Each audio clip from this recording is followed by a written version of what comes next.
ఓం శ్రీ గురుభ్యో నమః.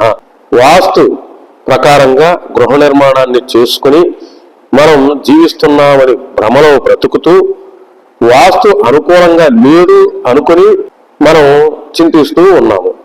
మనిషి ఎంత వాస్తుని పాటించినప్పటికీ, నీవు వాస్తు ప్రకారంగా గృహ నిర్మాణం చేసుకున్నప్పటికీ నీవు ధర్మాచరణ మర్చిపోయి అధర్మపరుడుగా ఈ లోకములో జీవిస్తూ ఉన్నట్లయితే నీవు ఎంత వాస్తుని పాటిస్తూ గృహ నిర్మాణాన్ని చేసినప్పటికీ ఆ వాస్తు నీకు సత్ఫలితాలను ఇవ్వలేదు.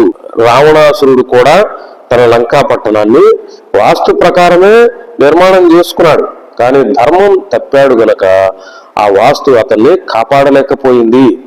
దుర్యోధనుడు కూడా తన గృహాన్ని వాస్తు ప్రకారమే నిర్మాణం చేసుకున్నాడు, కానీ ధర్మం తప్పాడు గనక ఆ వాస్తు అతన్ని కాపాడలేకపోయింది.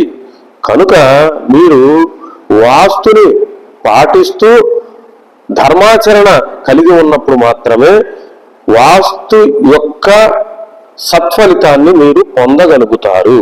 ఇది అందరూ కూడా తెలుసుకోవాలి. జై గురుదేవ్. శ్రీ గురుభ్యో నమః.